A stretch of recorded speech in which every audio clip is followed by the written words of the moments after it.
Estamos de volta com o programa Ação Nacional e hoje nós estamos falando sobre as eleições de 2018. Eu recebo aqui no estúdio o professor Marcos Antônio de Moraes. Professor, nesse bloco queria voltar a perguntar para o senhor, é uma eleição grande que nós vamos ter agora em outubro. O senhor acha que é a eleição que está gerando mais expectativa no brasileiro nos últimos anos? Eu diria que essa expectativa é muito maior para o sistema financeiro, para os empresários, para o comércio, é muito maior. Enquanto não for decidido, enquanto ficar essa nuvem escura pairando no ar, o Brasil não anda. Os investidores têm medo de investir. Os agentes financeiros, da mesma forma, você nota que o país está parado, aguardando as eleições. Até um pouco tempo atrás, a gente estava aguardando a Copa do Mundo, esperando exatamente que o Brasil fosse campeão. Mas não se esqueça, para que uma engrenagem possa funcionar, é necessário que seja injetado nela óleo. Para que o Brasil possa funcionar e deslanchar ou crescer economicamente, é preciso de investimentos. Para investir, o investidor só colocará seu dinheiro aqui se ele tiver certeza e segurança que o Brasil não corre risco de credibilidade. Existem agências internacionais que medem o risco de cada país e, por enquanto, a nossa nota está muito rebaixada. Esperamos, evidentemente, que com as eleições isso possa mudar e o investidor possa acreditar. Então, muito mais do que a nação brasileira, muito mais do que o povo brasileiro, existe por trás disso um setor econômico esperando. O povo brasileiro, eu disse anteriormente, está meio apático nesta eleição. Para quem está em casa assistindo a gente, o que isso reflete no dia a dia? Porque a pessoa ouve dizer de agência de risco que dá uma nota baixa para o Brasil, de investidores que não colocam dinheiro ou, pelo contrário, até tiram dinheiro do Brasil enquanto o novo governo não entra. Parece tudo muito grande e tudo muito distante do nosso dia a dia. Como que isso reflete no dia a dia do eleitor? Bom, eu dou aula e muitas vezes eu falo com o meu aluno. No que é que os problemas econômicos ou socioeconômicos podem refletir no seu dia a dia? Aí eu digo exatamente para ele, quando você pede para o seu pai um aumento de mesada, o que ele diz? Quando você fica um pouquinho a mais no chuveiro, principalmente na época do inverno, quando temos que ligar as termoelétricas a gás e a conta fica mais cara, o que ele diz? Esses são os reflexos no dia a dia. Quando você pede um dinheiro a mais para comer uma sobremesa depois do almoço, porque você lanchou no cursinho, o que ele diz? Hoje não é dia de sobremesa. Então, dia a dia, nós sabemos que o reflexo de uma economia estagnada, de um desemprego elevado, de um Estado que deve muito mais do que arrecada, nos deixa privados de poder ter uma vida melhor. O nosso índice de desenvolvimento humano, ou se você preferir, a nossa maneira de viver está cada dia pior e cada um sente isso. Está faltando alguma coisa que me deixaria feliz, mais contente, mais completo. Eu não tenho dinheiro para poder completar isso. E isso é quando a gente vai no supermercado e vê que o dinheiro do mês passado não dá para comprar as mesmas coisas desse mês, que a conta de luz está alta. É isso que acontece, certo? Você está sentindo exatamente na carne, é o reflexo de toda a situação econômica pela qual o Brasil está passando. E aí o brasileiro tem que amargar um período muito grande também, até que as coisas voltem a andar. Porque teve Copa do Mundo, como o senhor falou, esse ano, como é ano eleitoral, o país fica parado. Nós já estamos há 2 anos em um governo de transição, quer dizer, até o país voltar a crescer, voltar aos eixos, é o povo que paga durante muito tempo. Quando no início do ano você brindava a taça de champanhe, o governo anunciava um crescimento de 2,5% de PIB esse ano. Ótima notícia.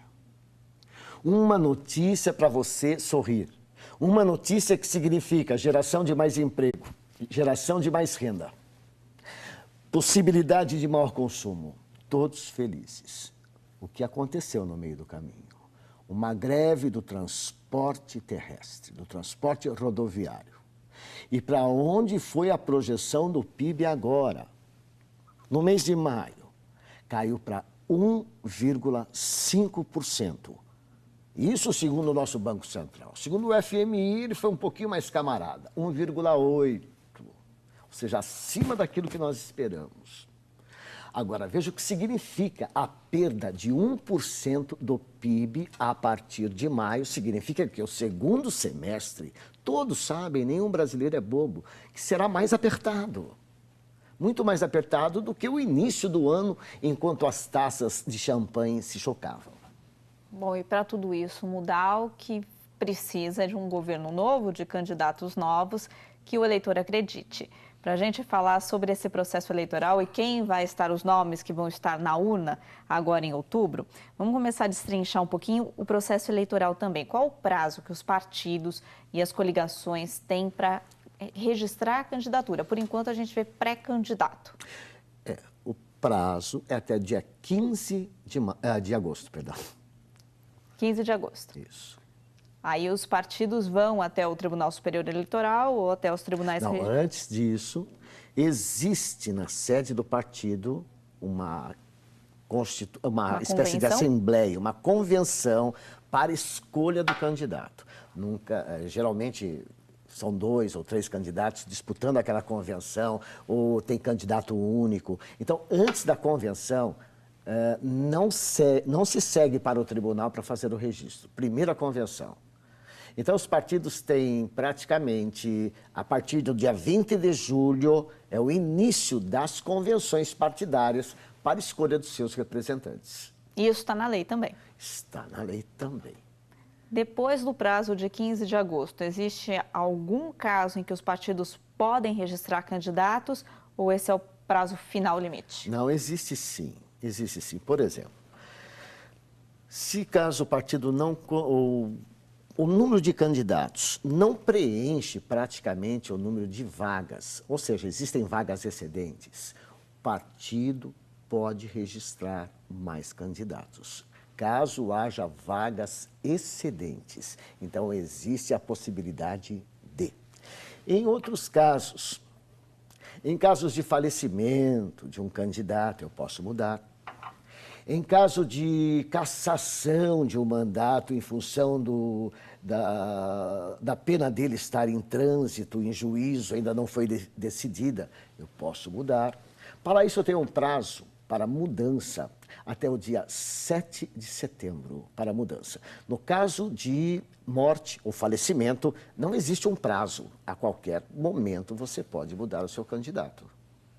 O senhor falou de vagas excedentes. Vagas excedentes. Em que casos que isso ocorre? Existe um número limite, então, de candidatos para cada cargo eletivo? Sim, na verdade, sim. Cada partido escolhe uma porcentagem em relação às vagas existentes na Assembleia, no Congresso.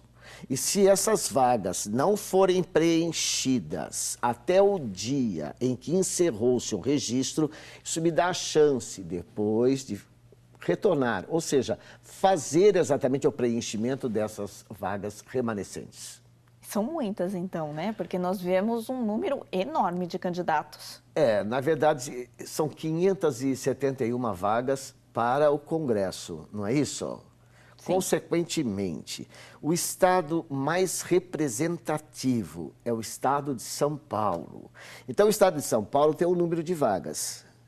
Esse número de vagas, vamos imaginar que seja 10. Ele pode registrar 150% desse total de número de vagas em candidatos. Agora, nem todos os partidos conseguem reunir um número tão grande de candidatos para preencher todas essas vagas. Não é o caso de São Paulo. Existem outros estados menores, com partidos menores, com menor quantidade de dinheiro que não conseguem preencher isso. E se houver vagas remanescentes, é possível fazer o registro pós-dia 15. O senhor é a favor da quantidade de partidos que nós temos no Brasil? A gente tem uma quantidade enorme, muito maior do que outros países de partidos políticos. É interessante. Nós temos muitos partidos políticos.